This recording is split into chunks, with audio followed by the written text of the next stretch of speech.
Welcome to our channel. Please subscribe my channel. ಎಲ್ಲರಿಗೂ ನಮಸ್ಕಾರಗಳು. ಇಂದಿನ ವಿಡಿಯೋದಲ್ಲಿ ನಾವು 7ನೇ ತರಗತಿಯ ಮೊದಲ ಪದ್ಯವಾದ ಹುತ್ತರಿ ಹಾಡು ಎಂಬ ಪದ್ಯದ ಪ್ರಶ್ನೋತ್ತರಗಳನ್ನು ತಿಳಿಯೋಣ. ಈ ಹುತ್ತರಿ ಹಾಡು ಎಂಬ ಪದ್ಯವನ್ನು ಕವಿ ಶಿಷ್ಯರು ಎಂದು ಪ್ರಸಿದ್ಧರಾದ ಪಂಜಮಂಗೇಶರಾಯರು ಬರೆದಿದ್ದಾರೆ. ಕವಿಕೃತಿ ಪರಿಚಯವನ್ನು ತಿಳಿಯೋಣ. ಪದ್ಯ 1 ಹುತ್ತರಿ ಹಾಡು. ಕೃತಿಕಾರರ ಪರಿಚಯ. ಕವಿಯ ಹೆಸರು ಶ್ರೀ ಪಂಜಮಂಗೇಶರಾವ್. ಇವರ ಜನನ ಕ್ರಿಸ್ತಶಕ 1874ರಲ್ಲಿ ದಕ್ಷಿಣ ಕನ್ನಡ ಜಿಲ್ಲೆಯ ಬಂಟ್ವಾಳದಲ್ಲಿ ಜನಿಸಿದರು. ಇವರ ಕಾವ್ಯನಾಮ ಕವಿ ಶಿಷ್ಯ. ಇವರು ಬರೆದಂತಹ ಕೃತಿಗಳು ಹುತ್ತರಿಯ ಹಾಡು, ನಾಗರ ಹಾವೆ, ಕೋಟಿ ಚೆನ್ನಯ್ಯ, ಗುಡುಗುಡು ಗುಮ್ಮಟ ದೇವರು, ಮಾತಾಡೋ ರಾಮಪ್ಪ ಮೊದಲಾದ ಕೃತಿಗಳನ್ನು ಇವರು ಬರೆದಿದ್ದಾರೆ. ಅಧ್ಯಕ್ಷತೆ ಕ್ರಿಸ್ತಶಕ 1934ರಲ್ಲಿ ನಡೆದ 20ನೆಯ ಅಖಿಲ ಭಾರತ ಕನ್ನಡ ಸಾಹಿತ್ಯ ಸಮ್ಮೇಳನದ ಅಧ್ಯಕ್ಷರಾಗಿದ್ದರು. ಮಕ್ಕಳೇ, ಕವಿಕೃತಿ ಪರಿಚಯದ ನಂತರ ಪಠ್ಯಪುಸ್ತಕದಲ್ಲಿನ ಪದಗಳ ಅರ್ಥಗಳನ್ನು ಬರೆಯಿರಿ. ನಂತರ ಈ ಅಭ್ಯಾಸಗಳನ್ನು ಬರೀತಾ ಹೋಗಿ. ಮುಖ್ಯ ಪ್ರಶ್ನೆ ಅ. ಕೆಳಗಿನ ಪ್ರಶ್ನೆಗಳಿಗೆ ಉತ್ತರಿಸಿ. ಮೊದಲ ಪ್ರಶ್ನೆ, ಕಾವೇರಿಯು ಹೇಗೆ ಹೊಳೆಯುತ್ತಾಳೆ?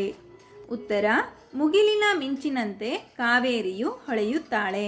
ನಂತರ ಪ್ರಶ್ನೆ 2, ಸೋಲು ಸಾವರಿಯದವರು ಯಾರು? ಉತ್ತರ, ಕೊಡಗಿನ ಹಿರಿಯರು ಸೋಲು ಸಾವರಿಯದವರು. ಪ್ರಶ್ನೆ 3, ಕೊಡಗು ಯಾವ ಗಿರಿಯಿಂದ ಯಾವ ಗಿರಿಯ ಪರ್ಯಂತ ಬೆಳೆದಿದೆ? ಉತ್ತರ, ಕೊಡಗು ಬೊಮ್ಮಗಿರಿಯಿಂದ ಪುಷ್ಪಗಿರಿಯವರೆಗೂ ಬೆಳೆದಿದೆ. ಪ್ರಶ್ನೆ 4, ಕಾವೇರಿಯ ತವರ್ಮನೆ ಯಾವುದು? ಉತ್ತರ, ಕಾವೇರಿಯ ತವರ್ಮನೆ ಕೊಡಗು, ತಲಕಾವೇರಿ. ನಂತರ ಪ್ರಶ್ನೆ 5, ಯಾವ ಹೊಯ್ಲಿಗೆ ಕುಣಿವ ಪದ ಹೊರ ಹೊಮ್ಮಬೇಕು? ಉತ್ತರ, ಚಿಮ್ಮಿ ಪಾತುರೆ ಕೋಲು ಹೊಯ್ಲಿಗೆ ಕುಣಿವ ಪದ ಹೊರ ಹೊಮ್ಮಬೇಕು. ಮುಖ್ಯ ಪ್ರಶ್ನೆ ಆ. ಕೆಳಗಿನ ಪದ್ಯ ಭಾಗವನ್ನು ಪೂರ್ಣಗೊಳಿಸಿ ಕಂಠಪಾಠ ಮಾಡಿರಿ ಅಂತ ಕೊಟ್ಟಿದ್ದಾರೆ ಮಕ್ಕಳೇ. ನೋಡಿ ಮಕ್ಕಳೇ, ಇಲ್ಲಿ ಕೊಟ್ಟಿರ್ತಕ್ಕಂಥ ಪದ್ಯದ ಭಾಗವನ್ನು ಪೂರ್ಣಗೊಳಿಸಿ ನಂತರ ಕಂಠಪಾಠ ಮಾಡಿರಿ. ಎಲ್ಲಿ ಬೂರಮೆ ದೇವ ಸನ್ನಿಧಿ ಬಯಸಿ ಬಿಮ್ಮನೆ ಬಂದಳೋ, ಎಲ್ಲಿ ಮೋಹನ ಗಿರಿಯ ಬೆರಗಿನ ರೂಪಿನಿಂದಲಿ ನಿಂದಳೋ, ಎಲ್ಲಿ ಮುಗಿಲಲ್ಲಿ ಮಿಂಚಿನೋಳ್ ಕಾವೇರಿ ಹೊಳೆ ಹೊಳೆ ಹೊಳೆವಳೋ, ಎಲ್ಲಿ ನೆಲವನು ತಣಿಸಿ ಜನಮನ ಹೊಲದ ಕಳೆ ಕಳೆ ಕಳವಳೋ. ಈ ರೀತಿಯಲ್ಲಿ ನೀವು ಸಹ ಪದ್ಯದ ಭಾಗವನ್ನು ಪೂರ್ಣಗೊಳಿಸಿ ಮಕ್ಕಳೇ. ನೋಡಿ, ಇನ್ನೊಂದು ಪದ್ಯದ ಭಾಗವಿದೆ, ಅದನ್ನು ಸಹ ನೀವು ಈ ರೀತಿ ಪೂರ್ಣಗೊಳಿಸಿ. ಒಮ್ಮತವು ಒಗ್ಗಟ್ಟು ಒಂದೇ ಮನವು ಎಲ್ಲಿದೆ ಹೇಳಿರಿ, ಸುಮ್ಮನಿತ್ತರೋ ದಟ್ಟಿ ಕುಪ್ಪಸ ಹಾಡು ಹುತ್ತರಿಗೇಳಿರಿ. ಚಿಮ್ಮಿ ಪಾತುರೆ ಕೋಲ ಹೊಯ್ಲಿಗೆ ಕುಣಿವ ಪದ ಹೊರ ಹೊಮ್ಮಲಿ, ಅಮ್ಮೆ ಹರಸಿದ ಸೀಮೆ ನಮಗಿದು ಇರಲಿ ನಮ್ಮದೇ ನಮ್ಮಲಿ. ಈ ರೀತಿಯಲ್ಲಿ ನೀವು ಸಹ ಈ ಪದ್ಯದ ಭಾಗವನ್ನು ಪೂರ್ಣಗೊಳಿಸಿ ಮಕ್ಕಳೇ. ನಂತರ ವ್ಯಾಕರಣ ಮಾಹಿತಿ ಕೊಟ್ಟಿದ್ದಾರೆ ನೋಡಿ ಮಕ್ಕಳೇ. ಏನು ಕೊಟ್ಟಿದ್ದಾರೆ ವ್ಯಾಕರಣದಲ್ಲಿ? ಗುಣಿತಾಕ್ಷರಗಳ ಬಗ್ಗೆ ಕೊಟ್ಟಿದ್ದಾರೆ. ಗುಣಿತಾಕ್ಷರಗಳು ಅಂದ್ರೇನು? ವ್ಯಂಜನಗಳಿಗೆ ಸ್ವರಗಳು ಸೇರಿ ಆಗುವಂತಹ ಅಕ್ಷರಗಳನ್ನೇ ಗುಣಿತಾಕ್ಷರಗಳು ಅಂತಂದು ಕರಿತೀವಿ ಮಕ್ಕಳೇ. ನೋಡಿ ಮಕ್ಕಳೇ, ಇಲ್ಲಿ ಅಕ್ಷರಗಳ ಸಂರಚನೆ ಹೇಗಾಗುತ್ತೆ ಅಂತಂದು ಕೊಟ್ಟಿದ್ದಾರೆ. ಇವುಗಳನ್ನು ನೀವು ನೋಡಿ ಕಲಿಯಿರಿ. ಭಾಷಾಭ್ಯಾಸವನ್ನು ನೋಡೋಣ ಮಕ್ಕಳೇ. ನೋಡಿ, ಮಾದರಿಯಂತೆ ಬಿಡಿಸಿ ಬರೆಯಿರಿ ಅಂತ ಕೊಟ್ಟಿದ್ದಾರೆ. ನೋಡಿ, ಖನಿಕರ ಅಂತ ಕೊಟ್ಟಿದ್ದಾರೆ. ಇದನ್ನು ಬಿಡಿಸಿ ಹೇಗೆ ಬರೆಯೋದು? ಖ ಪ್ಲಸ್ ಅ ಕ, ನ ಪ್ಲಸ್ ಇ ನೀ, ಕ ಪ್ಲಸ್ ಅ ಕ, ರ ಪ್ಲಸ್ ಅ ರ, ಕ ನೀ ಕ ರ. ಈ ರೀತಿಯಲ್ಲಿ ಬಿಡಿಸಿ ಬರಿಬೇಕು ಮಕ್ಕಳೇ. ನೋಡಿ, ಇಲ್ಲಿ ಕ ಅನ್ನೋದು ವ್ಯಂಜನ, ಅ ಅನ್ನೋದು ಸ್ವರ. ನೋಡಿ, ನ ಅನ್ನೋದು ವ್ಯಂಜನ, ಇ ಅನ್ನೋದು ಸ್ವರ, ಕ ಅನ್ನೋದು ವ್ಯಂಜನ, ಅ ಅನ್ನೋದು ಸ್ವರ. ಅದೇ ರೀತಿಯಲ್ಲಿ ರ ಅನ್ನೋದು ವ್ಯಂಜನ, ಅ ಅನ್ನೋದು ಸ್ವರ. ಈ ರೀತಿಯಲ್ಲಿ ವ್ಯಂಜನಗಳಿಗೆ ಸ್ವರಗಳು ಸೇರಿದಾಗ ಅದೇನಾಗುತ್ತೆ? ಗುಣಿತಾಕ್ಷರಗಳು ಆಗ್ತವೆ. ಅದೇ ಸಹಕಾರ ಅಂತ ಕೊಟ್ಟಿದ್ದಾರೆ. ಇದನ್ನು ಹೇಗೆ ಬಿಡಿಸಿ ಬರೆಯೋದು? ಸ ಪ್ಲಸ್ ಅ ಸ, ಹ ಪ್ಲಸ್ ಅ ಹ, ಕ ಪ್ಲಸ್ ಆ ಕ, ರ ಪ್ಲಸ್ ಅ ರ, ಸ ಹ ಕ ರ, ಸಹಕಾರ ಅಂತ ಆಗುತ್ತೆ ಮಕ್ಕಳೇ. ನಂತರ ಪರಿಣತಿ. ಪ ಪ್ಲಸ್ ಅ ಪ, ರ್ ಪ್ಲಸ್ ಇ ರಿ, ನ್ ಪ್ಲಸ್ ಅ ನ, ತ ಪ್ಲಸ್ ಇ ತಿ, ಪ ರಿ ನ ತಿ ಪರಿಣತಿ ಅಂತ ಆಗುತ್ತೆ ಮಕ್ಕಳೇ. ನಂತರ ಚೇತನ ಅಂತ ಇದೆ. ಇದನ್ನು ಹೇಗೆ ಬಿಡಿಸಿ ಬರೆಯೋದು?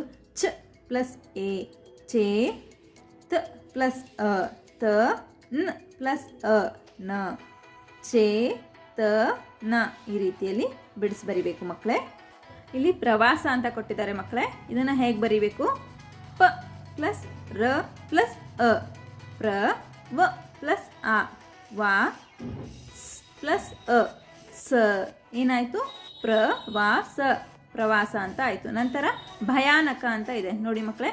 ಭ ಪ್ಲಸ್ ಅ ಭ ಯ ಪ್ಲಸ್ ಆ ಯಾ ನ ಪ್ಲಸ್ ಅ ನ ಖ ಪ್ಲಸ್ ಅ ಖ ಏನಾಯಿತು? ಭಯಾನಕ ಅಂತ ಆಯಿತು ಮಕ್ಕಳೇ. ಇದೇ ರೀತಿಯಲ್ಲಿ ಇಲ್ಲೇನು ಕೊಟ್ಟಿದ್ದಾರೆ ನೋಡಿ.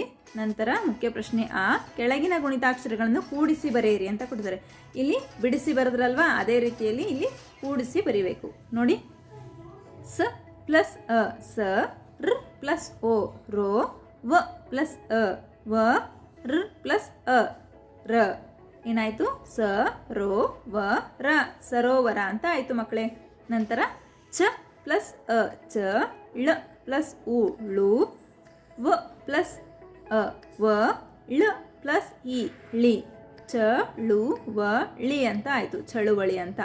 ನಂತರ ರ್ ಪ್ಲಸ್ ಅ ರ, ಹ ಪ್ಲಸ್ ಅ ಹ, ದ ಪ್ಲಸ್ ಆ ದ, ರ್ ಪ್ಲಸ್ ಇ ರಿ ಏನಾಯಿತು?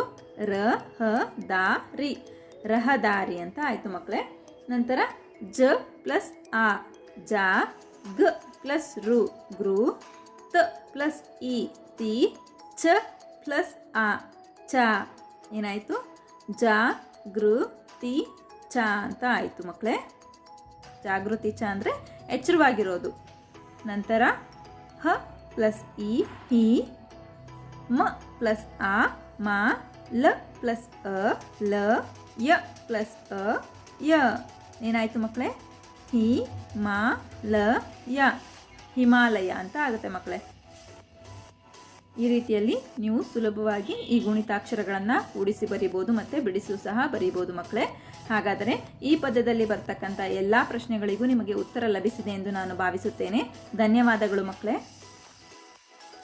ನಮ್ಮ ವಿಡಿಯೋ ಇಷ್ಟವಾದಲ್ಲಿ ಪ್ಲೀಸ್ ಸಬ್ಸ್ಕ್ರೈಬ್ ಮಾಡಿ, ಲೈಕ್ ಮಾಡಿ, ಶೇರ್ ಮಾಡಿ, ಪ್ರೋತ್ಸಾಹಿಸಿ.